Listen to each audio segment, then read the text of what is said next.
Welcome, and hello to should acknowledge the presence of our former Lord Mayor and Premier Campbell Newman and his lovely wife Lisa.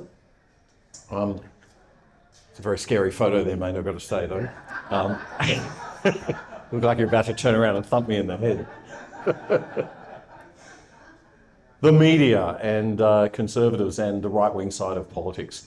It's a very, very difficult environment in which we're operating in Australia. I think we're all kind of aware of that in terms of who dominates the media culture in this country. And we're not the only ones. Our friends in the United States have been dealing with this for some time, and they have a few lessons to teach us and a few things that I think we can learn from them, because I think they're a little bit further down the track than we are in terms of being able to challenge the media and to start to change and influence the culture in a positive direction. I heard a joke recently that CNN reported that there were only 200 protesters at a Donald Trump protest recently, of which 1,700 were arrested for incitement. I'm a bit of a fan of this guy. His name's Andrew Breitbart. Andrew Breitbart started Breitbart News. He's been demonised himself as a far-right extremist media person. He actually started on the political left. And his story is quite fascinating, which he outlines in a really easy-to-read and entertaining book called Righteous Indignation. Excuse me while I save the world. And that sort of sums Breitbart up.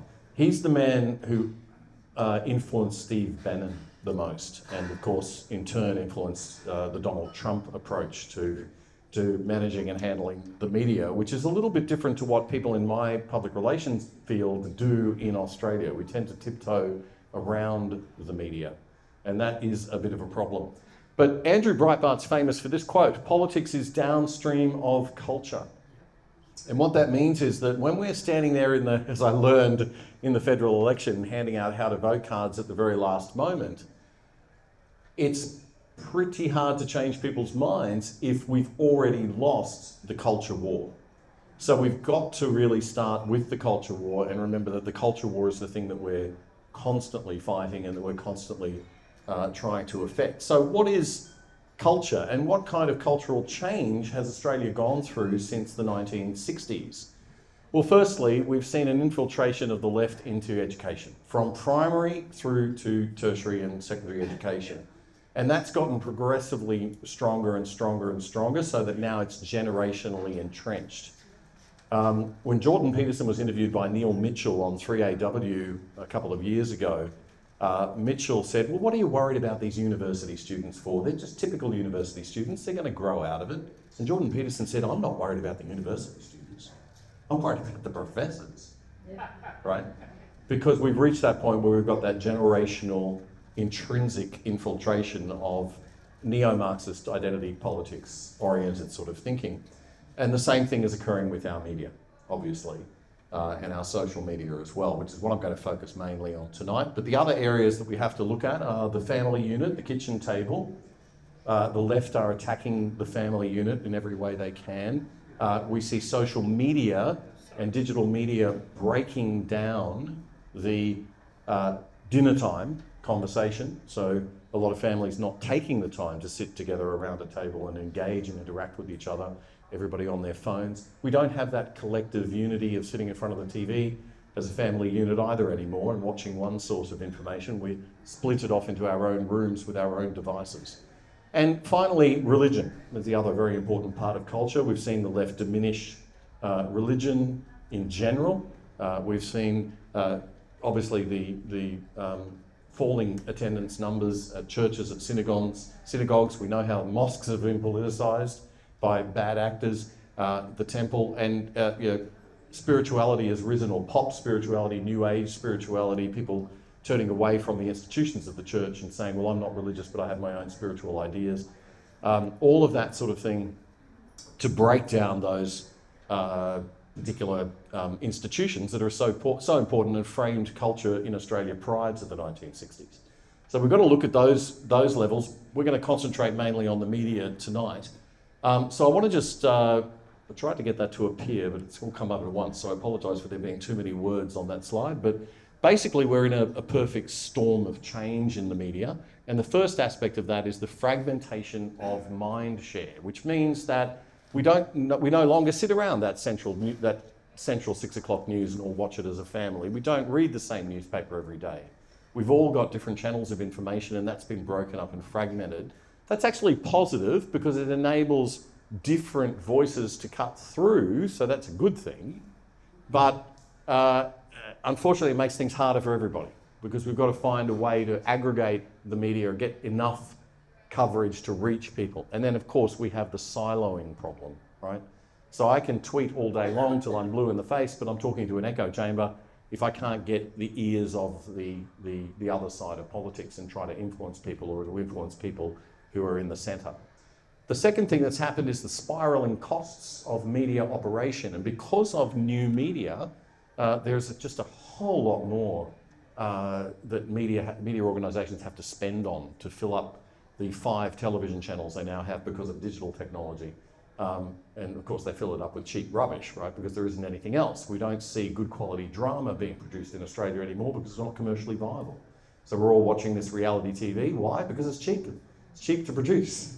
That's the reason it's so popular. You don't have to pay the talent, and you don't have to write scripts and pay writers and all that sort of thing. So we just have this massive amount of reality television, costs going up in newsrooms, less experienced journalists, younger journalists not as well trained, the older people leaving news and going into public relations, naughty, and not sticking around on a 5-figure salary, and with no great career path. Because there will be there's always the situation that a young, better-looking guy is going to walk at the door and take your job. Or you move, obviously news organisations are going to hire younger people. But now that is really on overdrive. And so we've got newsrooms full of well-meaning young kids who really don't kind of know, I guess, the deeper nuances of journalism, and we don't have the older elders in the room to sort of bring the kids into line anymore, okay? The rise of university leftism, it was bad when I was at university and I came out a cocky little brat who thought I knew everything and wanted to get in and use the media and slanted stories and did all of that sort of thing, but I had those older people slapping me around, waving a finger at me and bringing me into line. The kids don't today. They're also getting a much heavier dose of that leftism at school because we've seen the identity politics thing that you guys know so well that I don't need to talk about. And number 4, the audiences, the impact on people. The fact that we're all facing information overwhelm. We've got too much information to filter and we're trying to make sense of the world, right? People make sense of the world based around narratives. We tell ourselves stories, we form an idea of how the world is, and we look through that lens and we take shortcuts in thinking and analysing what we like and what we don't like. And that's healthy and normal and perfectly fine. Every so often we get a little bump and someone says, oh, you need to look at that a different way, and we might change our minds, right? And that process used to take years. And now it's happening every day. It's happening constantly, right? And so everybody's in this heightened state of anxiety. We're looking for something to believe in, something to follow, something that we can hang on to, some core values. And this is all playing to the left's agenda. The left's agenda is always to disrupt, right? It's always to create confusion. It's always to create conflict. It's always to put people into a state of anxiety so they don't know where they are because they want to create that chaos. So all of those things happening together has caused quite a lot of problems. So one of the worst and biggest problems is the oversimplified narrative. Now, we've always had oversimplified narratives. So this is nothing new, but they're on hyperdrive at the moment, right?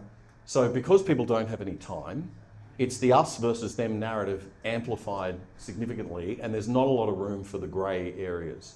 There's a lot of reasons for this, mostly we're to blame because we don't like to think, we don't like to sit and do hard work and concentrate and analyse difficult issues too much and read complicated newspapers. We'd rather just sort of say, okay, I'm in this tribe, you're in that tribe, that'll do.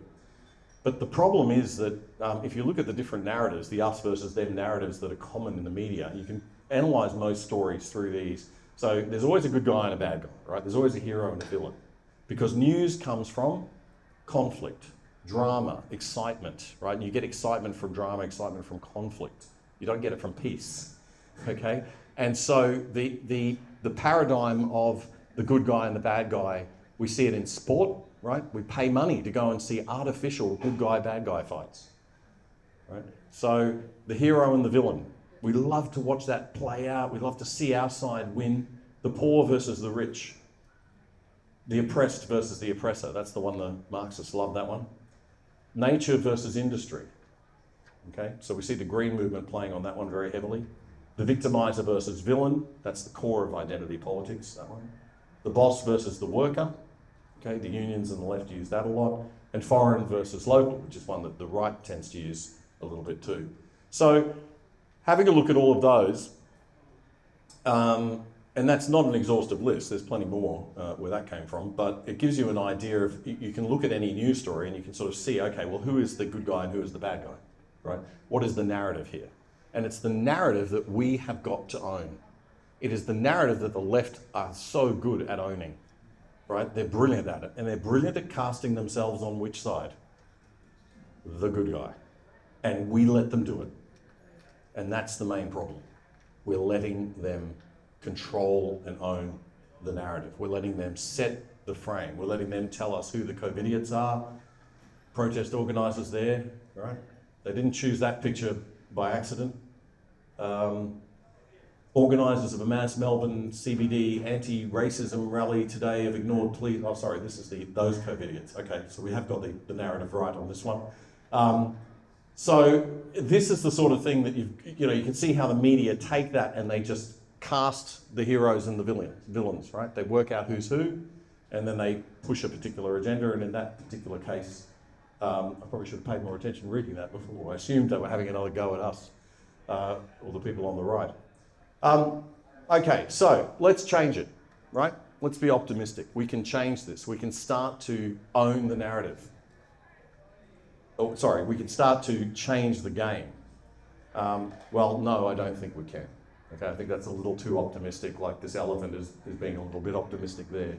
I don't think we can change it, right? So I'm kind of with Andrew Breitbart on this. And I think we can't change it for these reasons. First of all, the time required for complex, nuanced discussion is too much. People just don't have that time. And we're seeing that now. We saw it with television news and radio news and their short 10-second sound bites. When I started in radio at 3AW in the 1980s, we were allowed to do a 35-second soundbite. That was the longest length for a soundbite in a news bulletin. Do you know what it is now? 15. Okay. Television soundbites can sometimes, often, as short as 4 or 5. And for a politician that wants to put a nuanced argument forward, that's very challenging.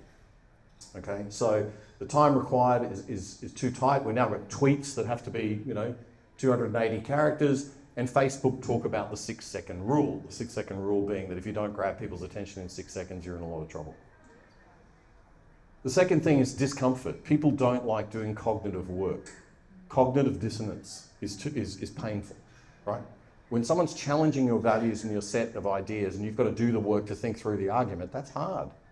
And people turn the radio off.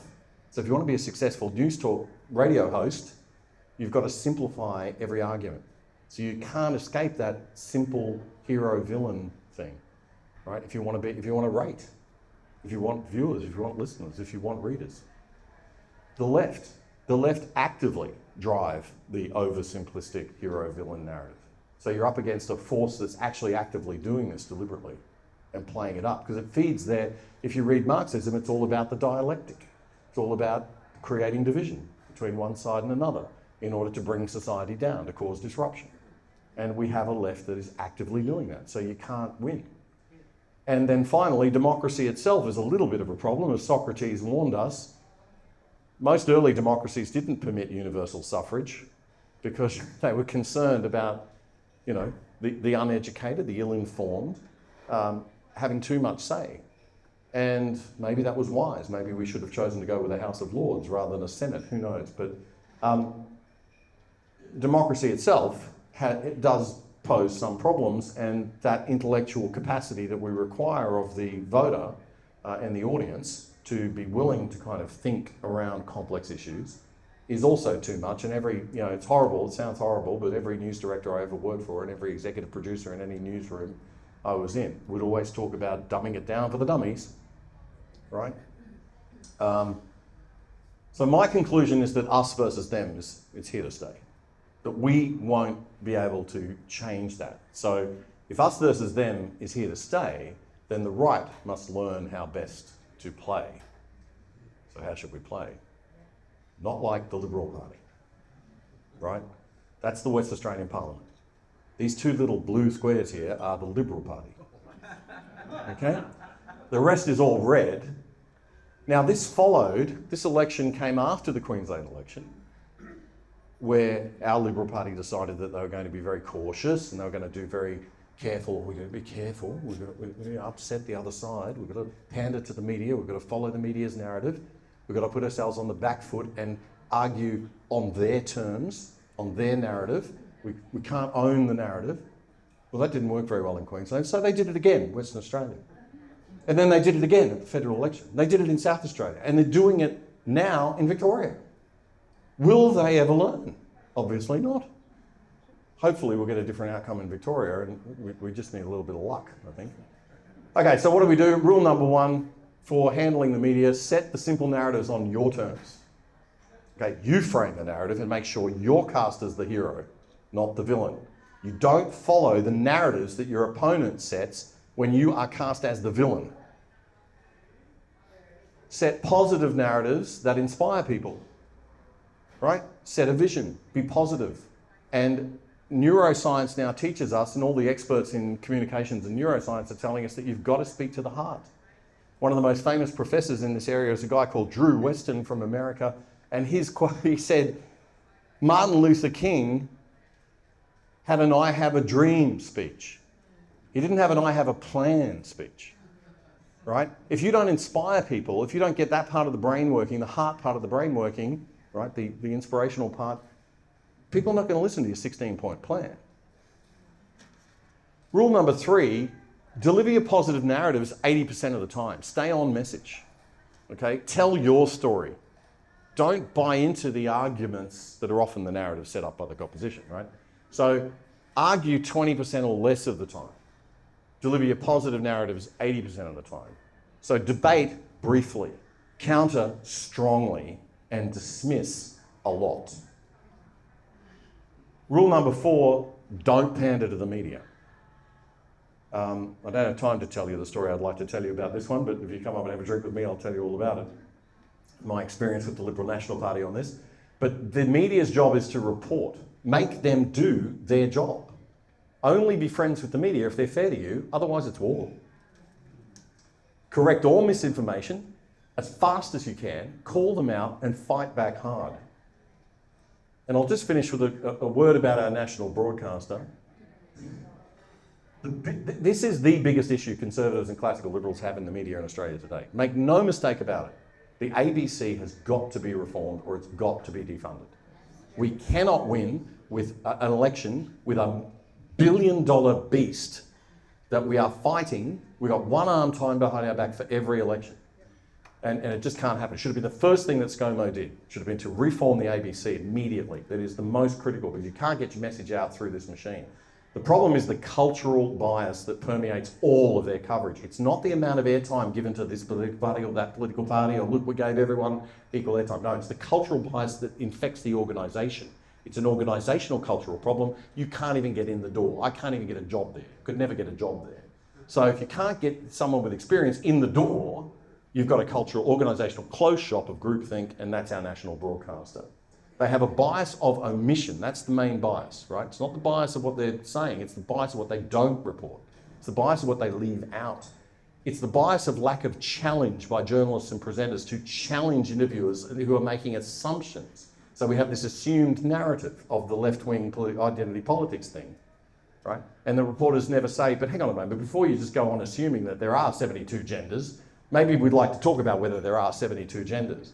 And all of a sudden, no, they've set the narrative. There are 72 genders now. And if you say there aren't, you're an evil bigot, right? So the bias of lack of challenge, serving only half the nation but paid for by all of the nation, that's a very strong argument for us to fight the ABC with, and we should be using it all the time. And we've got to call out all the time. Especially when, if any of us who do interviews on the ABC, some of us do, that not all Australians share that ideology or belief or view or set of values. Sorry. The assumptions that you're making in that question that are embedded in that question are not shared by everyone. The ABC is off charter. There are many ways in which it's off charter, and we can draw attention to those. Its survival depends on fixing this problem. This is a good one for people who are pro-ABC, if you've got friends who are pro-ABC. Well, look, you know, if the ABC is going to survive, I just want it to survive, and if it's going to survive, yeah, we do need a national broadcaster.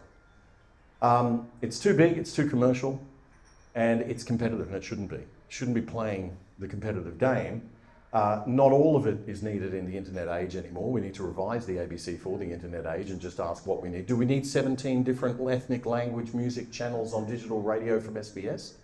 Or can you just dial up, you know, indie pop, you know, Korean pop, my wife's very fond of. You can just dial that up on YouTube or on Spotify. And a barrier to entry for competitors that is damaging to the media industry and to cultural diversity. I can't go and start up a radio station or because you can't compete with commercial free. They've got an unfair competitive advantage, and the ACCC should do something about it, in my opinion.